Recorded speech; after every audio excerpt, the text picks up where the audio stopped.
ગુજરાતમાં વધતા ચાંદીપુરા વાયરસના કહેરથી કેન્દ્ર સરકાર ચિંતિત છે। કેન્દ્રીય સ્વાસ્થ્ય મંત્રાલયની ટીમ હવે ગુજરાત આવશે। નિષ્ણાંતોની ટીમ ગુજરાતના પ્રભાવિત વિસ્તારોની મુલાકાત લેશે। ચાંદીપુરા વાયરસના કેસોની સમીક્ષા કરશે નિષ્ણાંતોની ટીમ। મહત્વનું છે કે ચાંદીપુરા વાયરસના જે રીતે કેસ વધી રહ્યા છે, બાળકોના મોત થઈ રહ્યા છે, તેને લઈને કેન્દ્ર સરકાર પણ ચિંતિત છે। કેન્દ્રીય આરોગ્ય મંત્રાલયમાંથી ટીમ ગુજરાત આવશે। ચાંદીપુરા વાયરસ કેવી રીતે ફેલાય છે અને તમામ બાબતોને લઈને તપાસ કરવામાં આવશે, સમીક્ષા કરવામાં આવશે।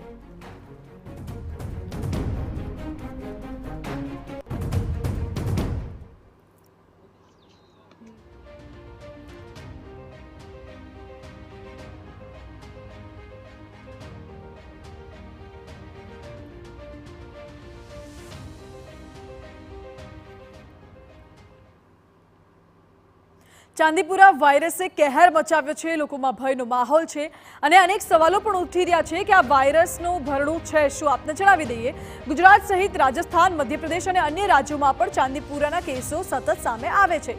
ચાંદીપુરાના વધતા કેસોએ સ્વાસ્થ્ય મંત્રાલયની ચિંતા હવે વધારી દીધી છે। સવાલ અનેક ઉઠી રહ્યા છે। શંકાસ્પદ ચાંદીપુરાના રાજસ્થાનમાં 2 અને મધ્યપ્રદેશમાં 1 કેસ નોંધાયો છે, જ્યારે ગુજરાતમાં તો ચાંદીપુરાના 40થી વધુ કેસ સામે આવ્યા છે। સૌથી વધુ 71 કેસ ગુજરાતમાં ચાંદીપુરાના સામે આવતા કેન્દ્રીય આરોગ્ય વિભાગની ટીમ એક્શન મોડમાં આવી ગઈ છે અને તપાસ કરવામાં હવે આવશે। કેન્દ્રીય સ્વાસ્થ્ય મંત્રાલયની ટીમ ગુજરાત આવશે અને આખી સ્થિતિની સમીક્ષા કરશે, આખો મામલો જાણશે। આ ટીમ ગુજરાત આવશે એટલે આ વાયરસ કેવી રીતે ફેલાય છે અને આ રોગ વિશે તપાસ અને અભ્યાસ પણ કરવામાં આવશે। નિષ્ણાંતોની ટીમ વાયરસ પ્રભાવિત વિસ્તારોની મુલાકાત લેશે, બાળ દર્દીઓની પણ મુલાકાત લે તેવી શક્યતા છે। વકરતા રોગચાળા પર નિયંત્રણ માટે જરૂરી પગલાં લેવાશે તેવી પણ શક્યતા અત્યારે જોવાઈ રહી છે। ચાંદીપુરાને વકરતા કેવી રીતે રોકવો એ તમામ દિશામાં તપાસ અને ત્યારબાદ સમીક્ષા કરવામાં આવશે અને તેને રોકવા માટેના જરૂરી પગલાં પણ લેવામાં આવશે।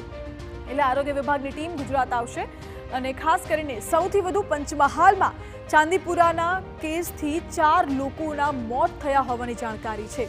ચાંદીપુરાના કેસથી અત્યાર સુધી 27 લોકોના મોત થયા છે ચાંદીપુરા વાયરસથી, જો કે અરવલ્લીમાં 3 લોકોના મોતની પુષ્ટિ થઈ છે, 3 બાળકો। મોટાભાગે ચાંદીપુરા વાયરસ બાળકોમાં થાય છે।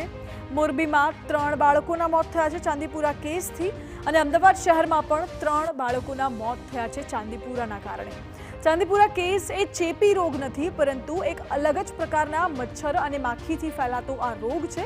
સાબરકાંઠામાં 2 બાળકોના મોત થયા છે, મહેસાણામાં 2 બાળકોના મોત થયા છે। મોટાભાગે બાળકોને થાય છે ચાંદીપુરા વાયરસ અને સૌથી વધુ 9 મહિનાથી લઈને 15 વર્ષ સુધીના બાળકોને ચાંદીપુરા પોતાના ભરડામાં લે છે। મોતના આંકડા પર નજર કરીએ તો રાજકોટમાં 2 બાળકોના મોત, દાહોદમાં પણ 2 બાળકોના મોતની પુષ્ટિ થઈ છે ચાંદીપુરા વાયરસના કારણે। મહીસાગરમાં 1 બાળકનું મોત થયું છે ચાંદીપુરાના કારણે। હજુ પણ કેટલાક બાળકો સારવાર હેઠળ છે, જ્યારે સુરેન્દ્રનગરમાં પણ 1 બાળકનું મોત થયું છે। ગાંધીનગરમાંથી પણ 1 બાળકનું મોત થયું છે ચાંદીપુરાના કારણે। ગાંધીનગર શહેરમાં અને ગ્રામ્ય વિસ્તારમાં મળીને કુલ 2 બાળકોના મોત।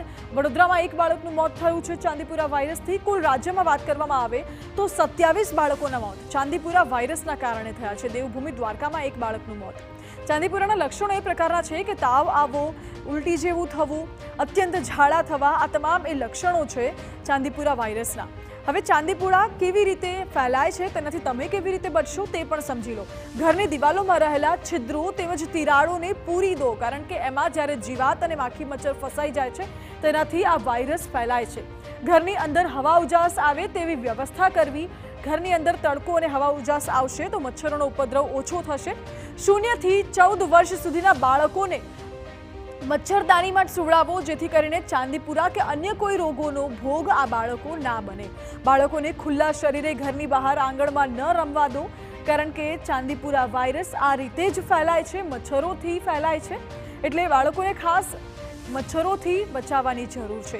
ચાંદીપુરાના લક્ષણો દેખાય તો તાત્કાલિક ડોક્ટર પાસે જવું। લક્ષણો છે તાવ આવવો, ઉલટી થવી, ઝાડા થવા, અત્યંત તાવ આવવો, ગભરામણ થવી, આ તમામ એ પ્રકારના લક્ષણો છે જેનાથી તમે જાણી શકો છો કે શું તમારા બાળકને ચાંદીપુરા વાયરસ થયો છે કે નહીં। હવે ચાંદીપુરા વાયરસથી બચાવવું હોય તો તમારા બાળકને મચ્છરદાનીમાં સુવડાવવું અને ખુલ્લા કપડે ઘરની બહાર નીકળવાનું ટાળો અને જો કોઈ લક્ષણ દેખાય તો ડોક્ટરનો સંપર્ક જરૂર કરો।